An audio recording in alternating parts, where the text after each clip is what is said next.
Hola, hoy nos metemos de lleno en una de las transformaciones más potentes de la historia reciente de México. Vamos a hablar de un cambio radical en la propiedad de la tierra, algo que ha definido el campo mexicano durante más de un siglo. Y todo arranca con esta pregunta, que es clave. ¿Qué pasa cuando a una comunidad se le da el poder, la capacidad de disolver una estructura que, en teoría, se creó para protegerla? Es una cuestión con unas implicaciones, bueno, enormes. A ver, para entender bien de qué va todo esto, lo primero es lo primero. ¿Qué es un ejido? Porque no es solo un trozo de tierra, es una institución social que nace nada menos que de la Revolución Mexicana. Durante décadas, el ejido fue la columna vertebral del campo, una forma de asegurar que la tierra se quedaba en manos de las comunidades, como una especie de muralla contra los grandes terratenientes. Y entonces, de repente, ¡zas! Llega 1992 y el tablero de juego cambia por completo. Con una reforma del famoso artículo 27 de la Constitución, el gobierno mexicano dijo, se acabó el reparto agrario. Pero fue más allá e hizo algo mucho más radical. Abrió la puerta para que la tierra ejidal, esa tierra que históricamente no se podía vender, pudiera convertirse en propiedad privada. Bueno, pues vamos a ver cómo esta reforma legal no fue un pequeño ajuste, sino que lo cambió todo, la relación de la gente con la tierra y con el mercado en el México rural. Y aquí está el meollo del asunto. Por un lado, la reforma fortaleció a los ejidos, dándoles personalidad jurídica plena, más autonomía. Pero por otro, les dio un poder que nunca antes habían tenido, la capacidad de decidir por sí mismos si querían seguir siendo una propiedad comunal o no. Entonces, la pregunta del millón es, ¿quién toma esa decisión tan trascendental? Pues no es el gobierno, ni nadie de fuera. Todo el poder recae en el corazón de la comunidad, la Asamblea de Ejidatarios. La ley agraria en esto lo deja clarísimo. La Asamblea es la máxima autoridad y punto. Cada ejidatario, cada miembro con derechos tiene voz y tiene voto. Es un ejercicio de democracia directa. Y es esta Asamblea la que tiene en sus manos el futuro de su tierra. 90 días. Hay que quedarse con esta cifra.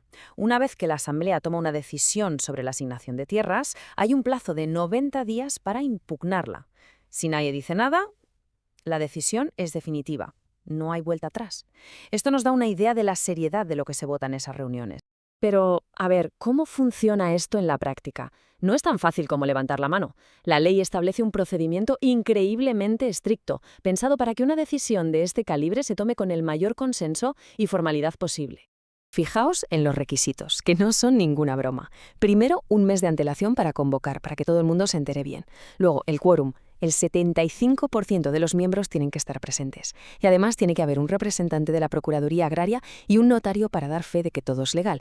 Y por si fuera poco, la votación final necesita una supermayoría de 2/3. O sea, cada paso es un filtro para asegurar que la decisión sea meditada y muy, muy representativa. Si se superan todos estos obstáculos, el resultado es transformador. El ejidatario puede ir al Registro Agrario Nacional y básicamente pedir que su parcela deje de ser ejidal. Se le da un título de propiedad privada y a partir de ese momento esa tierra se rige por el derecho común, como una casa o cualquier otra propiedad. Pero esta historia no va solo de leyes y papeleo. Para ver la foto completa hay que alejarse un poco y entender el contexto más amplio, el del programa que implementó todo esto, conocido como Procede. Y esta imagen lo dice todo. Es de un manual crítico y el lema es demoledor. El procede en comunidades indígenas no procede. Encapsula perfectamente la fuerte oposición que generó este programa. Para muchos, sobre todo en las comunidades indígenas, la privatización no era progreso, sino una amenaza directa a su cultura y a su territorio. Y es que, para los críticos, esto no fue una simple puesta al día de la ley. Argumentaban que era una pieza clave de un proyecto económico mucho más grande, de corte neoliberal, que veía la propiedad comunal como un estorbo para la inversión y la productividad. Y aquí viene lo interesante. Los críticos señalan que las recomendaciones del Banco Mundial de la época son un calco de la reforma del 92. La idea era muy clara, crear una reforma agraria de mercado, o sea, individualizar la propiedad para que la tierra pudiera entrar más fácilmente en el juego económico global, facilitando su venta e inversión. Pero, ¿era la privatización el único destino posible? Pues no. Hubo comunidades que vieron en sus tierras un valor diferente, un valor que no se podía medir con dinero, y decidieron tomar un camino completamente distinto. Y aquí es donde entra la historia del ejido de Ahuizculco, que es un ejemplo increíble. En lugar de parcelar y prepararse para vender, esta comunidad apostó por proteger sus tierras de uso común. Entendieron que su verdadera riqueza no estaba en la venta individual, sino en la salud del ecosistema del que dependían todos.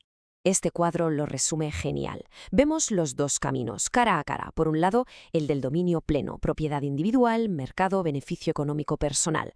Por otro, el modelo de Aguisculco, protección comunitaria, sostenibilidad y la creación de una economía basada en la conservación.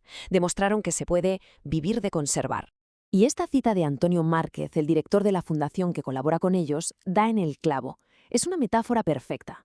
Con su decisión no solo protegieron su propio bosque, sino que mantuvieron vivo un corredor biológico vital, conectado a otras áreas naturales. Comprendieron que su tierra no era una isla. Y con esto cerramos. La historia del ejido mexicano desde 1992 nos deja con esta pregunta flotando en el aire. La respuesta, claro, no es ni fácil ni única, y a día de hoy comunidades por todo México siguen debatiendo y decidiendo cuál de estos caminos tomar.